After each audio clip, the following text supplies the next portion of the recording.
Hello, everyone. I'm Marcel Levy from University College London, UK, and also Amsterdam UMC in the Netherlands.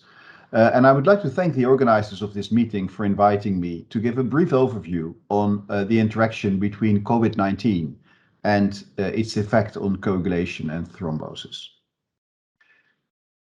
It is actually quite peculiar that a virus that is so extremely small, it is just 1/10,000th of a millimeter, and contains only 15 genes. In comparison, humans have more than 30,000 genes, has been able to put the world completely upside down in the past 18 months. And you may well remember this picture coming from China, indeed in January 2020. And at that time, we all thought that this was a very remote problem, not really affecting us directly. And we were all mesmerized by the Chinese approach to this infectious disease that was affecting a small part of China. But now, of course, we know much better, because very soon the virus spread all over the world, made people very sick, also in European hospitals, initially in Italy and Spain, but later on actually everywhere in the Western world, and was completely overwhelming intensive care units and hospitals in many countries.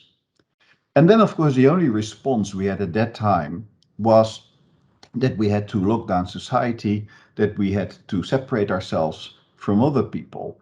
And up until now, when the effect of vaccination kicked in, and I'm going to talk about vaccination very briefly at the end of my talk, that was the best remedy for the virus.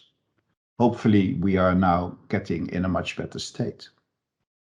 Interestingly, very early during the start of the pandemic, in the beginning of 2020, there was an initial publication in the New England Journal of Medicine from a Chinese group describing the clinical characteristics of coronavirus disease 2019 in China. And part of that publication was already a remarkable finding. And that was that there was a coagulation alteration in the most severely diseased patients that was quite consistent throughout the various hospitals in China. It was not so much the type of coagulation change that we normally see in patients who are critically ill in terms of a very low platelet count and a prolongation of clotting times, but it was much more findings that we do not see that often. For example, in terms of having extremely high D-dimer levels. And D-dimer levels have become one of the most important hallmarks of this disease, may play a role in the pathogenesis of the disease, and actually have been reported to be very strong predictors of the outcome of a COVID-19 infection. In this Chinese publication, they already saw that the vast majority of patients did have very high D-dimer levels, and that this was already shown to be related to disease severity. And that has not changed over the course of time in the past few months. If you look in PubMed for publications on COVID and effects on coagulation, and later on effects on thrombosis, already in October 2020, which was just 10 months after the start of the pandemic, there were almost 2,000 publications that you could find. But when I very recently did the same exercise and was again looking for all publications related to coagulation and thrombosis in COVID-19 patients, I already found almost 3,500 publications, and this number is still growing. So this is something that has attracted an enormous amount of attention, because many people believe, and I think fairly believe, that this is a relevant finding, not only in terms of coagulation abnormalities in the lab, but actually also on clinical outcomes. For example, venous thromboembolism, but maybe also other outcomes. The publication that attracted a lot of attention and gave a little bit more detail, the first publication, I should say, on coagulation in patients with COVID-19 was published in the Journal of Thrombosis and Hemostasis by Dr. Tang and his colleagues. And he was given a little bit more detailed analysis of the coagulation system. And again, it was quite clear that D-dimer or other fibrin degradation products were extremely high in the most severe patients, And he was also able to identify a difference between survivors and non-survivors, where non-survivors, who were of course more severely ill, had much higher levels. He was also showing that there was a slight prolongation of the prothrombin time, that there was an increase in fibrinogen, but that was actually not a big surprise because fibrinogen, as you know, is an acute phase response protein that is increased in many people with acute illness. And there was a slight reduction in the platelet count, but other markers of coagulation, many of the factors, and for example, coagulation inhibitors like antithrombin, were not very different between survivors and non-survivors, and actually were not that abnormal in patients with COVID-19 at all. But this D-dimer level has been striking our eye for a long time now, and many authors actually have now demonstrated, and this slide shows you an overview of these various studies and a systematic review and meta-analysis of the results, have shown that very high D-dimer levels are maybe the strongest predictor of an increased risk of mortality in patients with COVID-19. And this is regardless of the fact of whether patients do develop venous thromboembolic disease or arterial thrombosis or any other thrombotic publication. So there seems to be a six-fold increased risk of death in those patients with a high level of D-dimer compared to those that have only a slightly elevated or even a normal D-dimer level.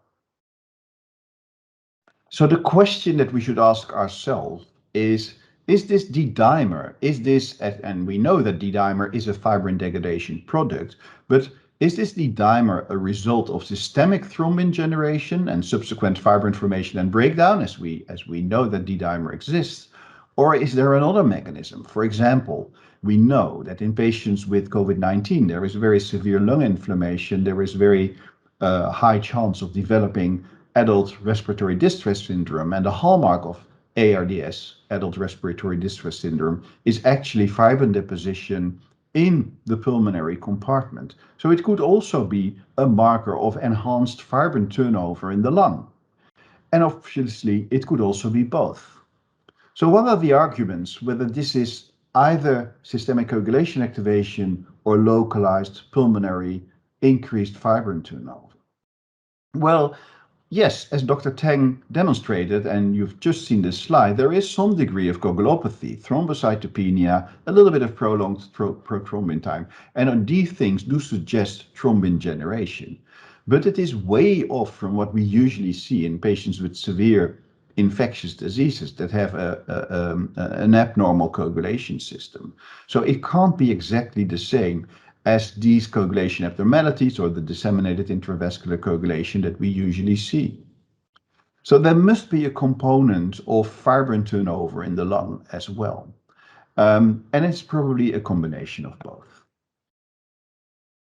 We now know, and this is several months later, that there is actually a couple of mechanisms that do play a role in the coagulation derangement in patients with COVID-19. There is a little bit of thrombin generation and coagulation activation, which is probably driven by the pro-inflammatory cytokines that can be very high in patients with severe COVID-19. There is a role for neutrophil extracellular traps, like in many other infectious and inflammatory conditions. There is a direct role of cellular components, both in the circulation and also in the pulmonary compartment, that seem to play a role with abnormal fibrin turnover. And there's also a couple of other mechanisms that do come together and do cause this peculiar coagulation abnormality. In addition, there might be a specific effect of coronaviruses, not only coronavirus that causes COVID-19, but it's similar for the coronaviruses that causes SARS or MERS on the plasminogen-plasmin system, the classical fibrinolytical system, which might be related to lung injury and lethality. We know that coronavirus are associated with enhanced plasminogen activator activity, and this may play a role with lung injury and an adverse outcome. And in previous studies in patients with SARS, it was already established that plasma levels of tissue type plasminogen activator were much higher than what we would usually see in such a setting. And then, of course, if there would be a derangement of the plasminogen-plasmin system, we can also better understand why extracellular matrix disruption, vascular leakage, and pulmonary edema are so important in patients with COVID-19. This all comes together to a specific feature of coronaviruses, which is distinct from many other microorganisms, and that is their ability to directly infect endothelial cells, which, of course, as you know, is the site where plasminogen activators are being stored and can be released from.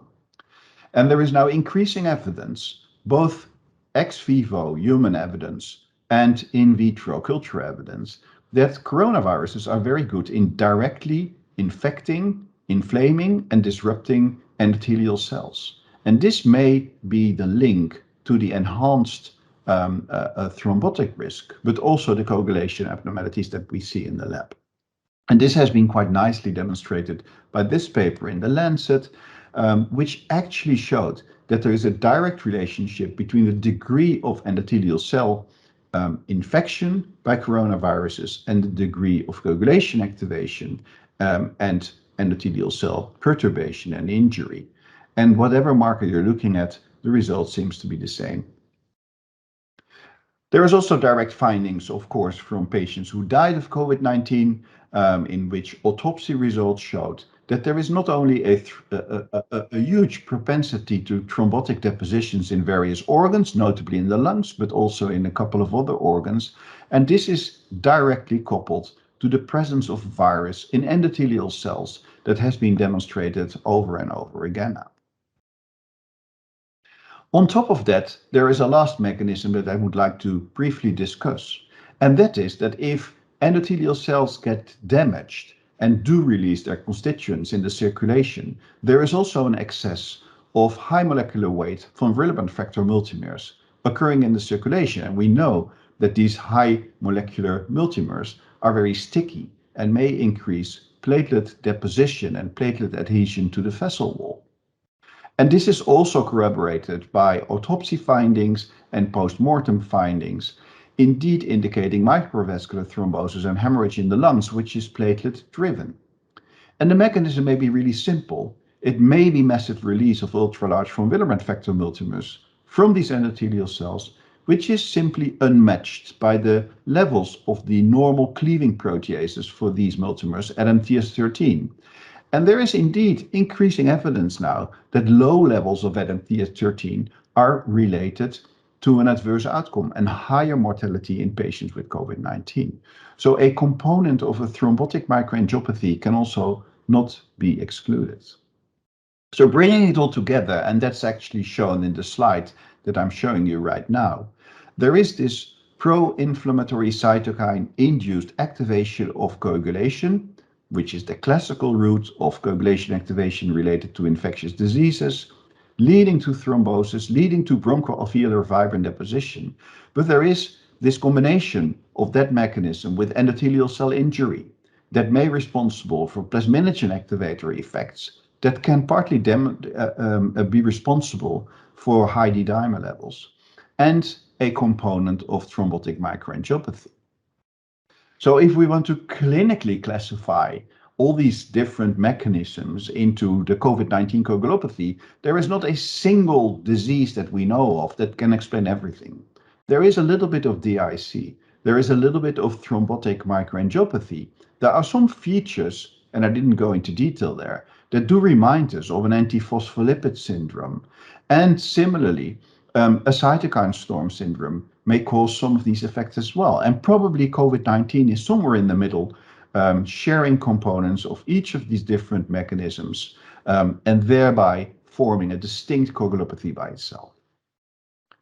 Well, why is this relevant? Well, in the first place, of course, and I think everybody knows this, it was very early in the pandemic already quite clear that COVID-19 is very often complicated by rather severe venous thromboembolic disease, venous thrombosis, pulmonary embolism, but also more rare venous thrombotic manifestations, such as mesenteric vein thrombosis.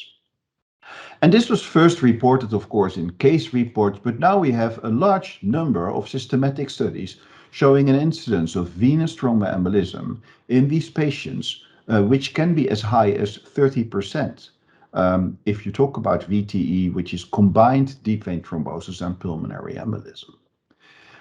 And the list is still growing, but if a rather recent meta-analysis of literature studies on the incidence of venous thromboembolism in these patients do indicate indeed a fairly high risk in comparison to patients with less severe disease or other types of pulmonary infection.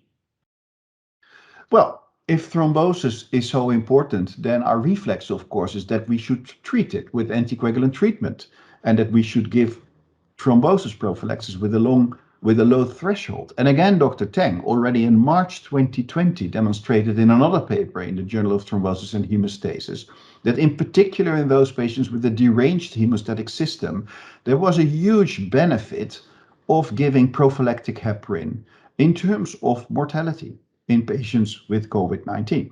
Should immediately add that there's been some criticism on this study that the number of patients that were actually getting prophylactic heparin was fairly low in this Chinese setting, much lower than what is used in Western countries, but still the signal was quite clear. And the higher the D-dimer levels were, the bigger the heparin protective effect appeared to be. Now we are much further and we have seen a couple of studies actually demonstrated that prophylactic heparin indeed works in patients with COVID-19. And the next step, of course, was to see, well, if coagulation is so important and if thrombosis is so prevalent, why should we give higher doses of prophylactic anticoagulation? So maybe even therapeutic anticoagulation in patients with COVID-19 to see whether we could protect them from thrombotic complications and death. And this has become a little bit disappointing. And I'm just going to show you two of the most recent studies, which were also the biggest studies. This is a study in almost 1,000 patients. It's combined from REMAP-CAP, Activ4, and ATT-ACC investigators. So a big study that was done very nicely. And as you can see in this slide, no difference between conventional prophylactic heparin, which is beneficial in patients with COVID-19, and therapeutic dose heparin in those patients. And what I do not show you in this slide, but which became apparent in the further analysis of the study, was that there was actually quite a lot of bleeding complications, especially in the critical care population in this trial.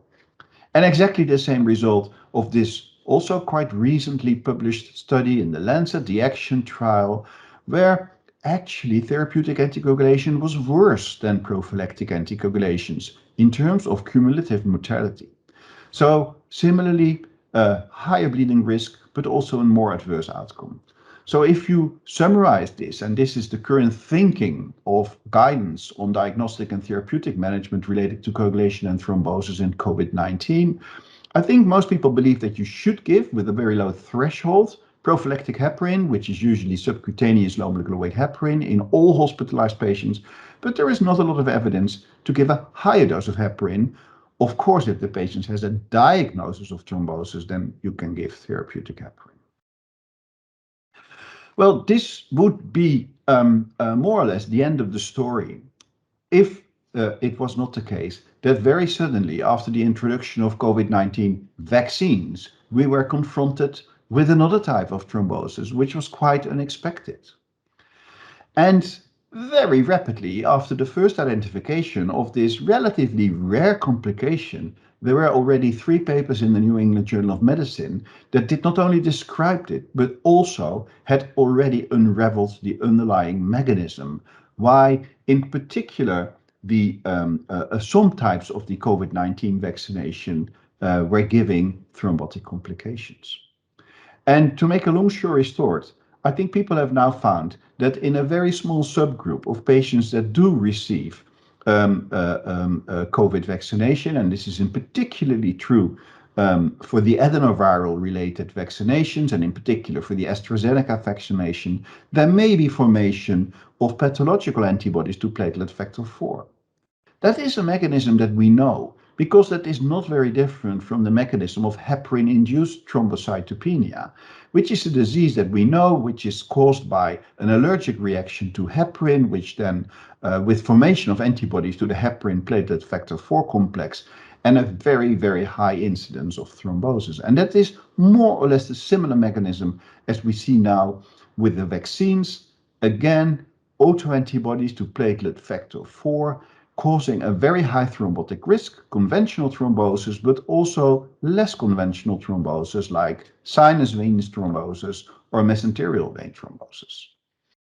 And I think it has been quite nicely shown that virtually all these patients have these antibodies, that you can use these antibodies as a diagnostic test if you're confronted with one of these patients.